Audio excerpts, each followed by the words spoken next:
One of the things that confuses me the most about Christianity is the myriad of ways that the Bible can be interpreted. Some people will have you believe that it's not literal and you should take figurative meanings from all of the stories in there.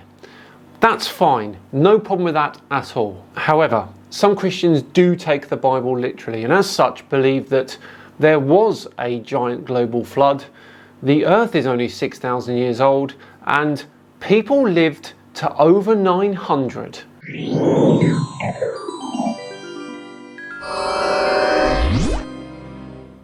Hello all and welcome along to another episode of Tinfoil Tuesday with me, Simon Dan.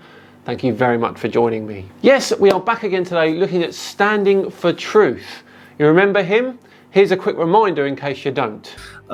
So this is why the starting point of design diversity makes sense both theologically and scientifically, okay? Okay, but it was just two people. And you want to say that Homo sapiens had an interbreeding problem.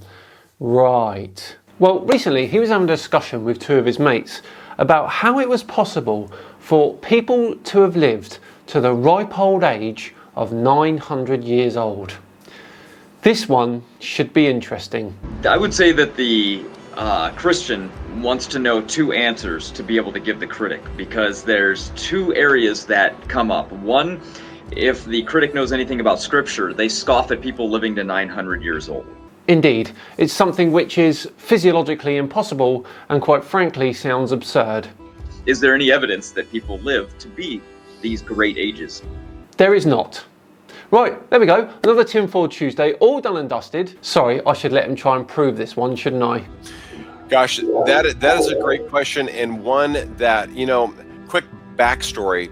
The Lord really blessed me, I feel personally, when I chose to humble myself under his word about 7 years ago and believe as a child, say, Lord, I'm willing to trust your word as written. And it was only after I had that shift in my spirit that the Lord gave me really an avalanche of evidence through Noah's flood and dinosaurs that convinced me it was overwhelmingly true.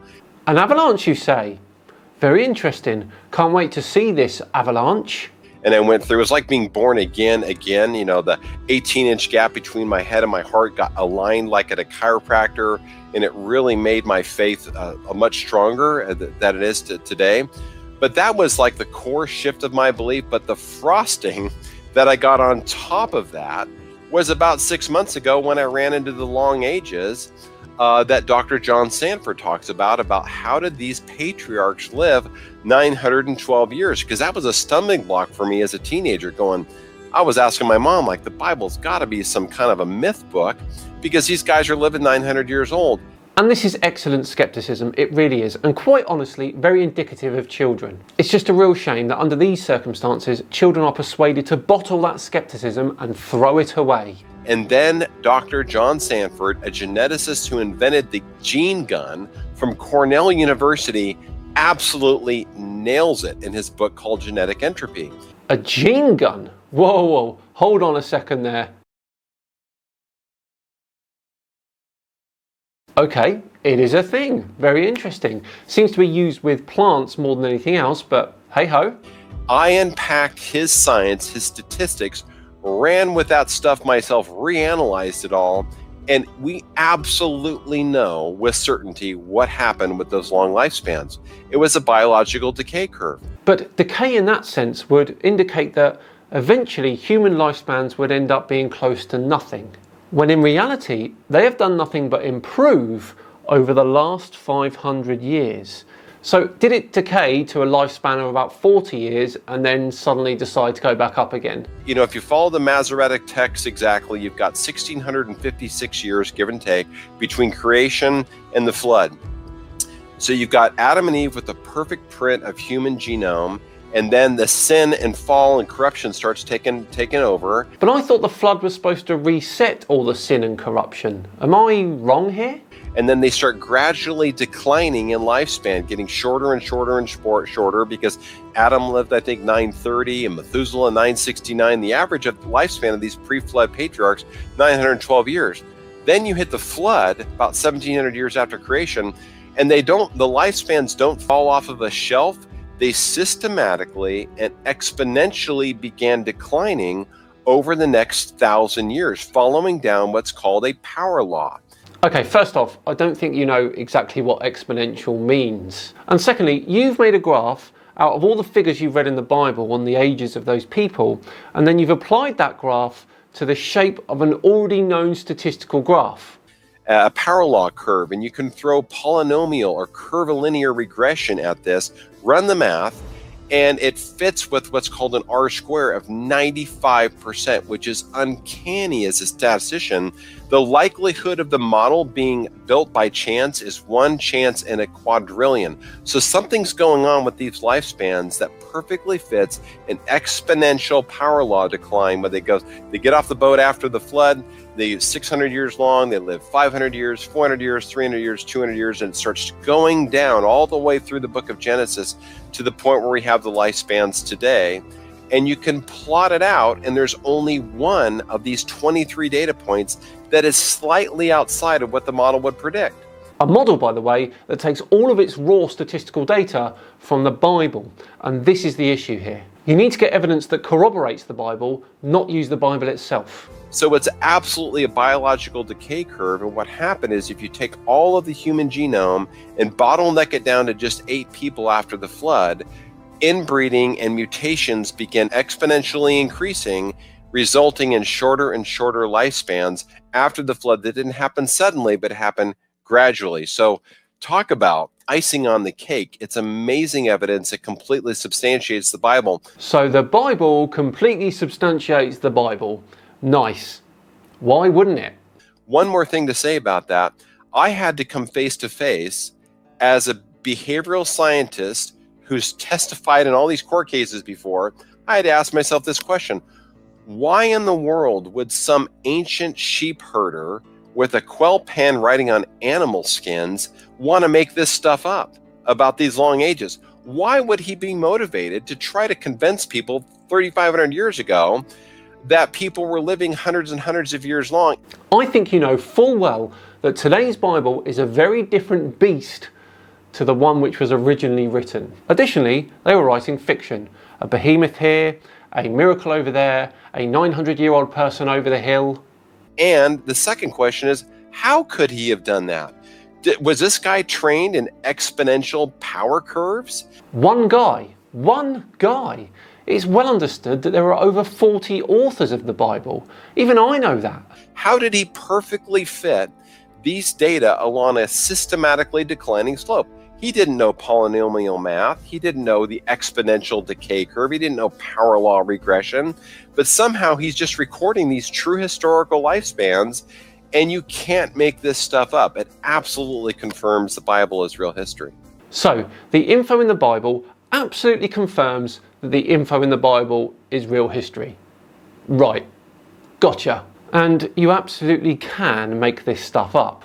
Take a look at this. The sacred unicorn thrust its wings through the air as it sprayed out from the end of its horn 1 billion inflatable bananas. The unicorn saw that this was good, and that these bananas would go on to inhabit the backyards of all who lived on Earth.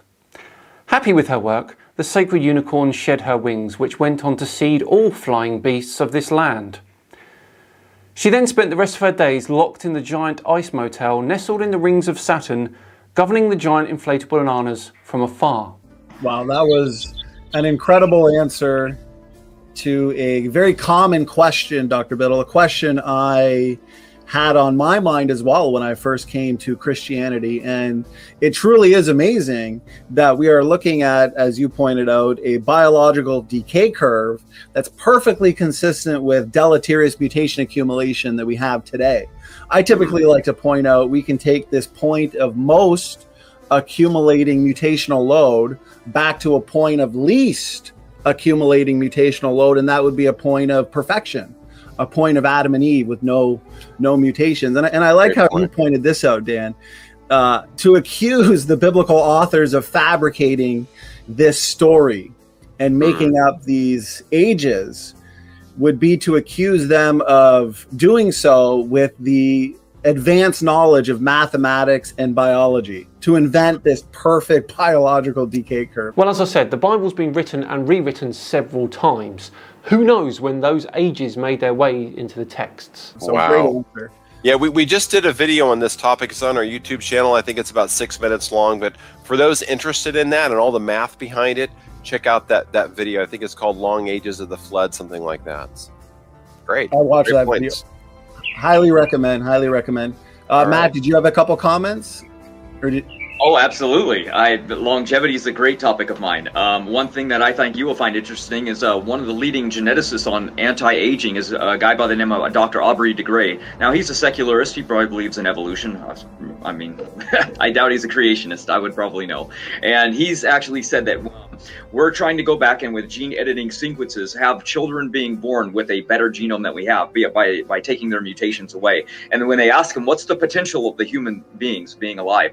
He said, oh, there's somebody alive today that has the potential to live for about 1,000 years. Potential. Potential is the word. But obviously this is done with the understanding of science and well outside of the Bible. Again, where is your evidence from outside of the Bible that these people in history lived to those ages? And what are the odds that he picked the exact age and date of the scriptural people being born with perfect genome, matching 1,000 years? It's not the exact age though, is it? It's 100 years longer. Win for science! Let's leave Standing for Truth and his buddies there as they continue to thank the Bible for proving the Bible. I must stress here though at the end that I am not a biblical history expert.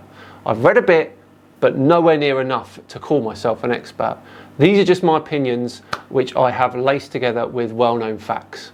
Well, there we go, another Tinfoil Tuesday, all satisfyingly done and dusted, and I mean it this time. Thank you so much for watching, it's truly appreciated. If you did enjoy it, please do consider subscribing, hit that subscribe button and hit the bell as well if the feeling fancies you, so you get a notification every time I upload. And if you can like the video as well, that would be very much appreciated. I've been Simon Dan, have yourselves a great week, and I'll see you all on Friday for the return of Mikey Smith. See you then.